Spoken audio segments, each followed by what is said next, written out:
ఓం శాంతి. ఈరోజు మురళి డేట్ 29 మే 2026. బాబా చెప్తున్నారు, మధురమైన పిల్లలు, ఈ పాత ప్రపంచంతో లేక దేహదారులతో ఎప్పుడూ మనసును జోడించరాదు. అలా జోడిస్తే భాగ్యం భగ్నమైపోతుంది. ఈరోజు ప్రశ్న: తండ్రి తన పిల్లలకు ఈ నాటకంలోని ఏ గుహ్య రహస్యాన్ని వినిపించారు? జవాబు: పిల్లలారా, ఈ నాటకం ఇప్పుడు సమాప్తం అవ్వనున్నది కనుక ఆత్మలన్నీ ఇక్కడ హాజరవ్వాలి. ఇప్పుడు సర్వధర్మాల ఆత్మలందరూ ఇక్కడ హాజరవుతారు. ఎందుకంటే అందరి తండ్రి ఇక్కడే హాజరై ఉన్నారు. అందరూ తండ్రి ముందు నమస్కరించేందుకు రావాల్సిందే. సర్వధర్మాల ఆత్మలు మన్మనాభవ మంత్రాన్ని తీసుకుని వెళ్తారు. వారు మధ్యాజీభవ మంత్రాన్ని ధారణ చేసి చక్రవర్తులుగా అవ్వరు. పాట: మనసు ఆసరా తెగిపోరాదు.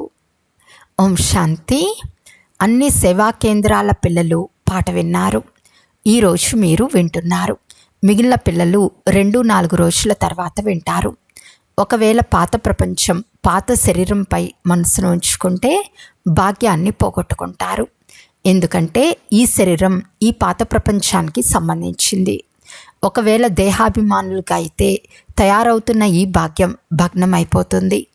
ఇప్పుడు మీరు దురదృష్టవంతుల నుండి అదృష్టవంతులుగా అవుతున్నారు. కనుక సాధ్యమైనంత వరకు బేహద్ వారసత్వాన్ని ఇచ్చే ఒక్క తండ్రిని స్మృతి చేయండి. ఈ పాత ప్రపంచంలో ఇక కొద్ది సమయం మాత్రమే మిగిలి ఉంది కనుక తండ్రిని వారసత్వాన్ని స్మృతి చేయండి.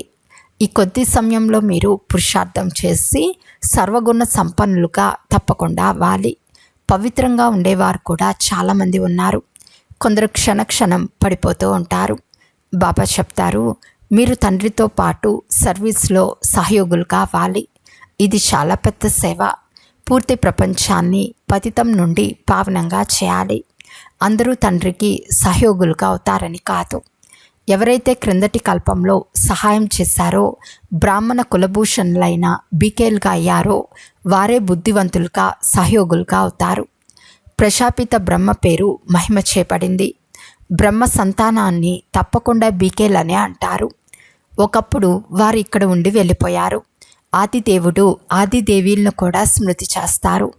ఏ వస్తువు గతంలో ఉండి వెళ్ళిపోయిందో అది మళ్ళీ తప్పకుండా వస్తుంది. సత్యుగం ఉండి వెళ్ళిపోయిందని మీకు తెలుసు.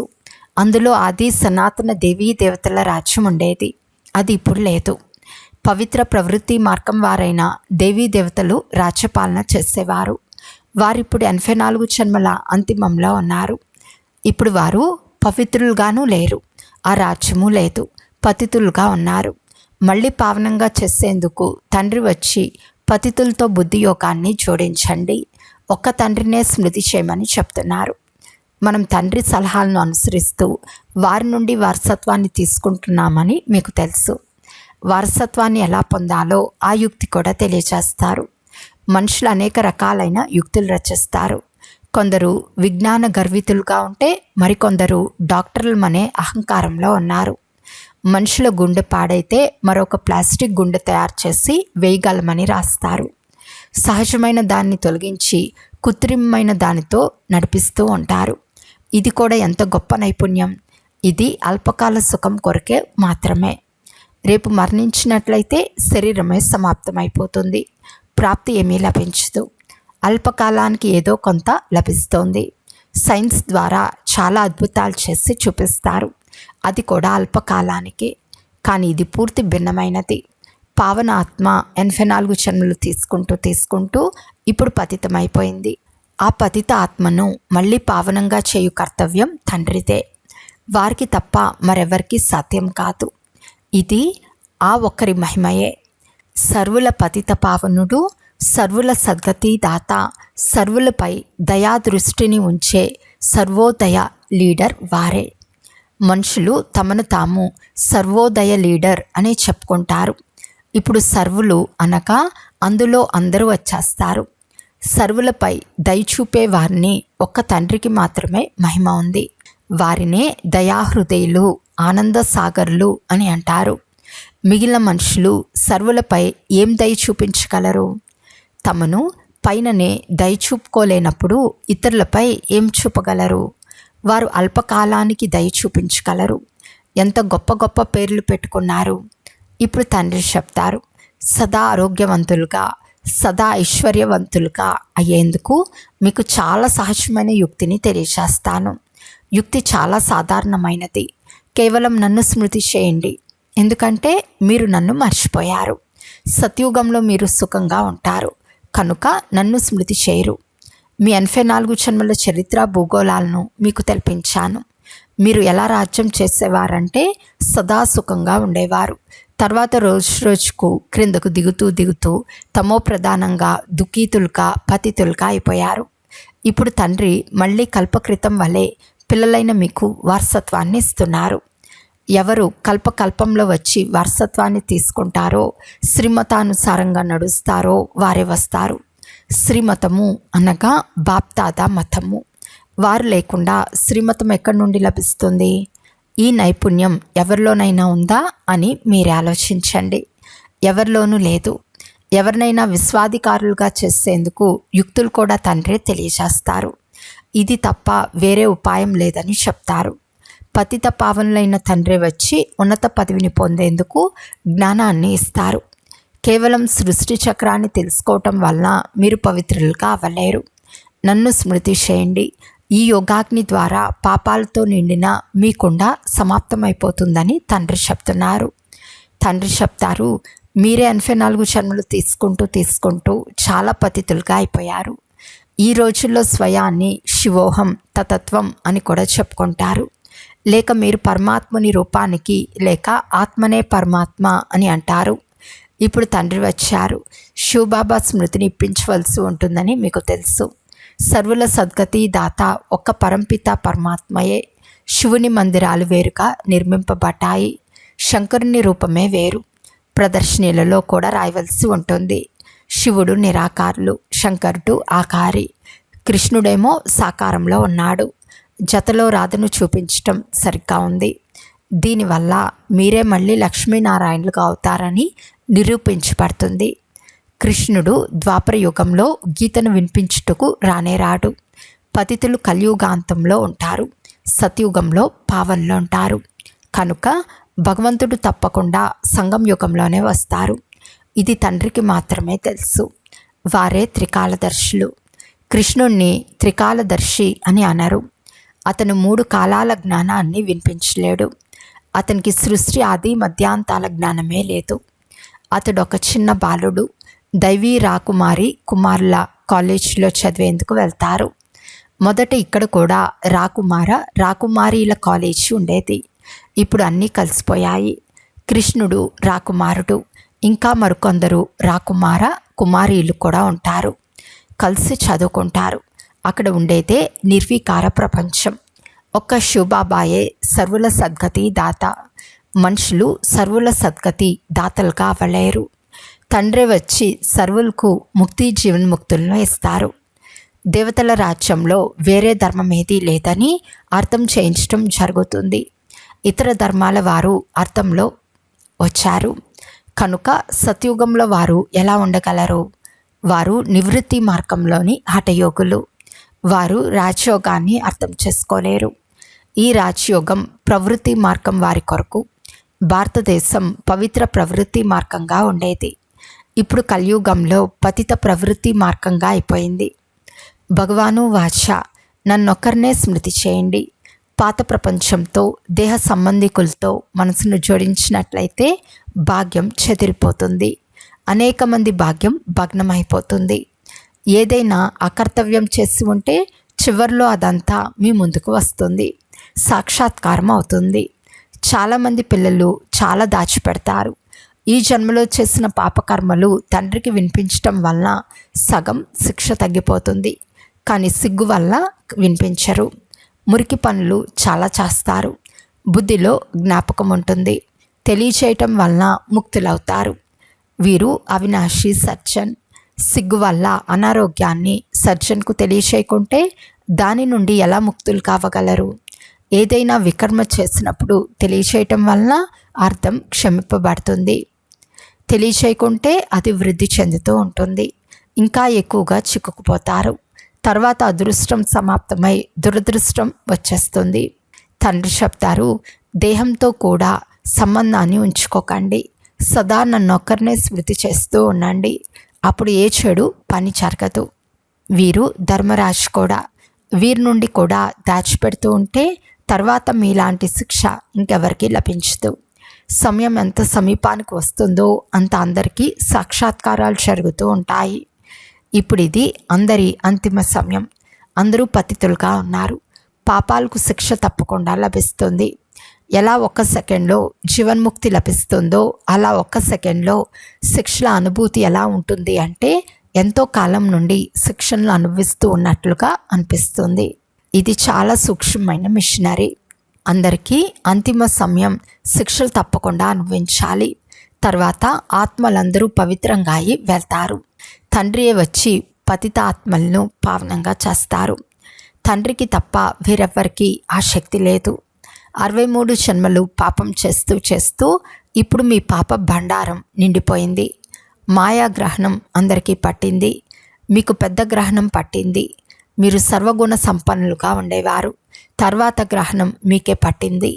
జ్ఞానం కూడా ఇప్పుడు పిల్లలైన మీకే లభించింది. తండ్రి చెప్తారు, మీరు భారతదేశానికి అధికారులుగా ఉండేవారు. తర్వాత మీరు 84 జన్మలు అనుభవించారు. మీరు దేవీ దేవతా ధర్మం వారిగా ఉండేవారు. తర్వాత పతితులైన కారణంగా హిందువులుగా చెప్పుకున్నారని బాబా నేరుగా చెప్తున్నారు. హిందూ ధర్మాన్ని ఎవరు స్థాపన చేయలేదు. మఠాలను మార్గాలను వంశం అని అన్నారు. రాజులకు రాజవంశం ఉంటుంది. Lakshminarayana the first, second, third ఇలా రాజ్యం నడుస్తుంది. పావనుల నుండి పతితులుగా అయ్యే తీరాలి. పతితులైన కారణంగా దేవీ దేవతలమని చెప్పుకోలేరు. మేము పూజ ఆది సనాతన దేవీ దేవతా ధర్మానికి చెందిన వారమని మీకు తెలుసు. మీ ధర్మంలోని చిత్రాలనే మీరు పూజిస్తారు. మేమే పూజ దేవీ దేవతలుగా ఉండేవారమని ఇప్పుడు పూజారులుగా అయ్యామని మర్చిపోయారు. తండ్రి ఆస్తిని ఇచ్చారని పతితులైనందున మా చిత్రాలనే కూర్చుని మేమే పూజిస్తున్నామని ఇప్పుడు మీరు అర్థం చేసుకున్నారు.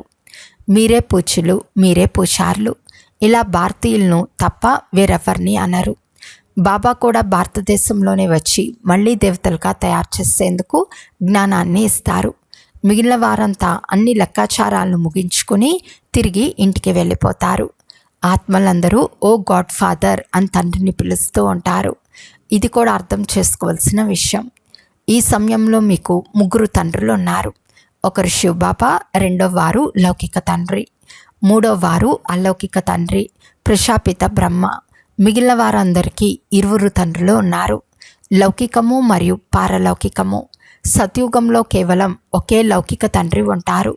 పారలౌకిక తండ్రి గురించి వారికి తెలియనే తెలియదు. అక్కడ సుఖమే ఉంటుంది. కనుక అక్కడ పారలౌకిక తండ్రిని ఎందుకు స్మృతి చేస్తారు? దుఃఖంలో అందరూ స్మృతి చేస్తారు. ఇక్కడ మీకు 3 తండ్రులు ఉన్నారు. ఇది కూడా అర్థం చేసుకోవాల్సిన విషయం. అక్కడ ఆత్మాభిమానులుగా ఉంటారు. తర్వాత దేహాభిమానంలోకి వచ్చేస్తారు. ఇక్కడ మీరు ఆత్మాభిమానులుగాను ఉంటారు, పరమాత్మాభిమానులుగాను ఉంటారు. మేమంతా తండ్రి సంతానమని, వారి నుండి వారసత్వం తీసుకుంటున్నామనే శుద్ధ అహంకారం ఉంటుంది. వారు తండ్రి, శిక్షకుడు, సద్గురువు కూడా అయ్యారు. వారి ఈ మహిమను కూడా అర్థం చేయించవలసి ఉంటుంది. వారే వచ్చి పిల్లలందరికీ వారసత్వంని ఇస్తారు. సత్యుగంలో మీకు ఆస్తి ఉండేది. మళ్ళీ 84 జన్మలు తీసుకుని కోల్పోయారు. ఇప్పుడు దీన్ని అర్థం చేయించడం ఎంత సహజం. తండ్రిని పతిత పావనులు, సర్వుల సద్గతి దాత అని అంటారు. ఈ ప్రపంచమే పతితుల ప్రపంచం. ఎవరైనా సద్గతిని ఎలా ఇవ్వగలరు? ఎవరైనా చాలా శాస్త్రాలు చదివి ఉంటే అంతిమతే సోగతి అయిపోతుంది. చిన్నతనంలోనే అవి కంఠస్థమవుతాయి. ఇప్పుడు తండ్రి పిల్లలైన మీకు ఎంత మంచి మంచి మధురమైన మాటలను వినిపిస్తారు. పిల్లల్లారా, మీరు తమో ప్రధానం అయిపోయారు. ఇప్పుడు మళ్ళీ తండ్రిని స్మృతి చేస్తే మలినాలు తొలగిపోతాయి. ఇప్పుడు నాటకం పూర్తి అవుతుంది. అందరూ హాజరవ్వాలి. క్రీస్తు మొదలైన వారందరి ఆత్మలు హాజరుగా ఉన్నాయి. వారు కూడా తండ్రి వద్దకు నివాళులు అర్పించేందుకు వస్తారు. చక్రవర్తి రాజులుగా అయితే అవ్వలేరు. కేవలం బాబాను స్మృతి చేస్తారు. మన్మనాభవ మంత్రాన్ని తీసుకెళ్తారు. మీది మన్మనాభవ మధ్యాచి భవ అను డబల్ మంత్రం. తండ్రి ఎంత మంచి యుక్తిని తెలియచేస్తారు. అచ్చా, మధురాతి మధురమైన అపురూపమైన పిల్లలకు మాతాపిత బాప్దాదాల ప్రియ స్మృతులు మరియు గుడ్ మార్నింగ్. ఆత్మిక పిల్లలకు ఆత్మిక తండ్రి నమస్తే. ఆత్మిక తండ్రికి ఆత్మిక పిల్లల యొక్క ప్రియ స్మృతులు మరియు నమస్తే నమస్తే నమస్తే. ధారణ కొరకు ముఖ్య సారము. ఫస్ట్ పాయింట్, ఈ పాత ప్రపంచంలో ఉంటూ పురుషార్థం చేసి తప్పకుండా సర్వగుణ సంపన్నులు కావాలి. ఈ పాత శరీరం మరియు పాత ప్రపంచంతో మనసును జోడించరాదు. అదృష్టవంతులు కావాలి. సెకండ్ పాయింట్, ఆత్మాభిమానులుగా మరియు పరమాత్మాభిమానులుగా ఉండాలి. ఈ అంతిమ సమయంలో తండ్రి నుండి ఏది దాచిరాదు. అవినాశి సజ్జన్ నుండి సలహా తీసుకుంటూ ఉండాలి. ఈరోజు వరదానము. సాంగత్య దోషం నుండి దూరంగా ఉండి సదా తండ్రి సమీపత యొక్క భాగ్యాన్ని ప్రాప్తి చేసుకునే పాస్ విత్ హానర్ భవ. తండ్రికి సమీపంగా ఉండటం ఇష్టమైతే ఎప్పుడు ఏ సాంగత్య దోషానికైనా దూరంగా ఉండాలి. చాలా ప్రకారాల ఆకర్షణలు పేపర్ రూపంలో వస్తాయి, కానీ ఆకర్షితులు కావరాదు. సాంగత్య దోషం చాలా ప్రకారాలుగా ఉంటుంది. వ్యర్థ సంకల్పాలు లేక మాయ ఆకర్షణల యొక్క సంకల్పాల సాంగత్యం, సంబంధాల సాంగత్యం, వాచి యొక్క సాంగత్యం, అన్న దోషం యొక్క సాంగత్యం, కర్మల సాంగత్యం. ఈ సాంగత్య దోషాలన్నిటి నుండి స్వయాన్ని రక్షించుకునేవారే పాస్విత్ హానర్గా అవుతారు. స్లోగన్: మీరు ఫరిస్తాగా అయితే పరిస్థితుల్లో స్వయం తండ్రే మీకు ఛత్రఛాయిగా అవుతారు. అవ్యక్త సూచన: సదా అచల్ అడోల్ ఏకరస స్థితిని అనుభవం చేయండి. సదా ఏకరసంగా అచల్ అడోల్గా తయారయ్యే మరియు తయారు చేసే విశేషమైన శక్తి ఈ డ్రామా పాయింట్. దీన్ని శక్తి రూపంలో ధారణ చేయువారు ఎప్పుడూ ఓడిపోరు. కానీ మొదట డ్రామా అనే బిందువు ఉంచి వ్యర్థ సంకల్పాలను శుద్ధ సంకల్పాలలోకి పరివర్తన చేయండి. తర్వాత మాయ ద్వారా వచ్చే అనేక ప్రకారాల విఘ్నాలను ఈశ్వర్య లగ్నం యొక్క ఆధారంతో సమాప్తం చేయండి. అచ్చా, ఓం శాంతి.